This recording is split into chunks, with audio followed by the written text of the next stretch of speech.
अब हम बात करेंगे पोषक तत्व में कार्बोहाइड्रेट के बारे में। कार्बोहाइड्रेट एक पोषक तत्व होता है जो भोज्य पदार्थ में ना सामान्यतः हर भोज्य पदार्थ में पाया जाता है। कार्बोहाइड्रेट मुख्य कार्य क्या होता है? कार्बोहाइड्रेट जो होता है शरीर को ऊर्जा देता है। ऊर्जा प्रदान करने का कार्य क्या है कार्बोहाइड्रेट का? कुछ पोषक तत्व होते हैं जो ऊर्जा प्रदान करते हैं, जैसे कार्बोहाइड्रेट हुआ और दूसरा वसा। कार्बोहाइड्रेट और वसा दोनों हैं शरीर को ऊर्जा प्रदान करते हैं, जिससे हमारा शरीर दैनिक जीवन यापन अपना करता है। ठीक है, क्योंकि हम जब कुछ काम करते हैं शरीर को ऊर्जा की आवश्यकता पड़ती है, तो ऊर्जा की आवश्यकता पड़ती है तो हम लोग भोज्य पदार्थ जब थक जाते हैं ऊर्जा की आवश्यकता पड़ती है, तो हम लोग भोज्य पदार्थ को फिर से ग्रहण करते हैं तो फिर से ऊर्जा मिल जाता है। इसका मतलब हुआ कि ऊर्जा कहाँ से मिल रहा है? पोषक तत्वों से। और पोषक तत्वों में किस पोषक तत्व से? कार्बोहाइड्रेट और वसा से।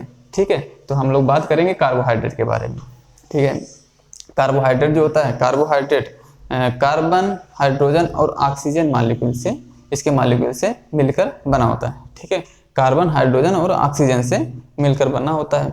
और हाँ, जो इसका जो अनुपात होगा, तो कार्बन, हाइड्रोजन, ऑक्सीजन से मिलकर बनना है, इसका अनुपात होगा 1:2:1। इसका मतलब है कार्बन अगर 1 रहेगा तो हाइड्रोजन को 2 रहना पड़ेगा, उसका दुगुना, और ऑक्सीजन को 1 रहना पड़ेगा।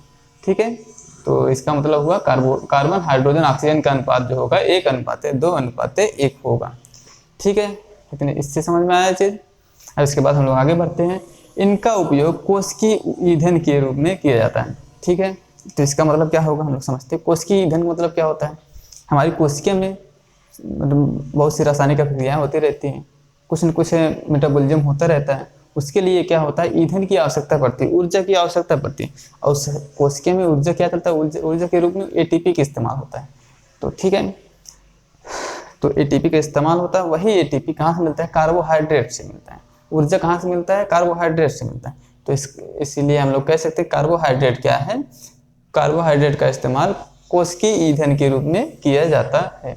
ठीक है, तो इसमें लिखा गया है इनका उपयोग कोशिकीय ईंधन के रूप में किया जाता है। और अगली लाइन है, कार्बोहाइड्रेट कार्बन, हाइड्रोजन और ऑक्सीजन से मिलकर बने होते हैं। इनका अनुपात 1:2:1 होता है।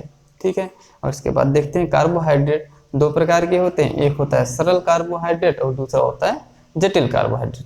ठीक है, सरल कार्बोहाइड्रेट और जटिल कार्बोहाइड्रेट। सरल कार्बोहाइड्रेट में कौन सा आता है? ग्लूकोज, लैक्टोज और फ्रक्टोज, ये पोषक तत्व किसमें आते हैं? सरल कार्बोहाइड्रेट में आते हैं। और इसके बाद जो जटिल कार्बोहाइड्रेट है, जटिल कार्बोहाइड्रेट में क्या आता है? मंड आता है, जिसे इंग्लिश में स्टार्च बोला जाता है। ये मुख्यतः स्टार्च जो होते हैं, स्टार्च या मंड जो होते हैं, मुख्यतः पौधों में संचित रहते हैं, संचित भोज्य पदार्थ हैं, जिसे पौधों से प्राप्त होता है। जैसे कि गेहूँ, चावल, ये सब हुआ, गेहूँ, चावल, मक्का। जिसमें क्या होता है? जो प्रकाश संश्लेषण क्रिया से भोज्य पदार्थ बने रहते हैं वही इसमें संचित रहते हैं, इसके फल संचित रहते हैं। तो इसका मतलब हुआ जटिल कार्बोहाइड्रेट जो होता है स्टार्च है उसका उदाहरण। और ये मिलता किससे? गेहूं, चावल, आलू, मक्का, इससे मिलता है। और सरल कार्बोहाइड्रेट है ग्लूकोज, फ्रक्टोज, लैक्टोज। ये सामान्यतः गन्ना, चुकंदर, खजूर आदि में पाया जाता है। ठीक है, एक बार फिर से देख लेते हैं। कार्बोहाइड्रेट 2 प्रकार के होते हैं, सरल कार्बोहाइड्रेट, जटिल कार्बोहाइड्रेट। सरल कार्बोहाइड्रेट में क्या है? Glucose, fructose, lactose. और लेकिन जटिल कार्बोहाइड्रेट में एक ही है, उससे क्या कहते हैं? स्टार्च या फिर मंड। ठीक है, स्टार्च क्या होता है? पौधों में स्टार्च संचित भोज्य पदार्थ है, संचित रहता है स्टार्च। तो संचित किस रूप में है? गेहूं में। गेहूं हम लोग खाते हैं, चावल खाते हैं, आलू खाते हैं, मक्का खाते हैं। इसमें क्या मिलता है? इससे हम लोग कौन सा पोषक पदार्थ मिलता है? पोषक तत्व मिलता है जटिल कार्बोहाइड्रेट। ठीक है, और इससे सरल कार्बोहाइड्रेट क्या है? Glucose, fructose, lactose. इसमें किस भोज्य पदार्थ में मिलता है ये चीज़? गन्ना, चुकंदर, खजूर आदि में पाया जाता है ये चीज़। ठीक है, अब इसके बाद पढ़ेंगे कार्बोहाइड्रेट के कार्य। शरीर में कार्बोहाइड्रेट का कुछ न कुछ काम है, तभी तो हम लोग कार्बोहाइड्रेट का ले रहे हैं, इस्तेमाल कर रहे हैं।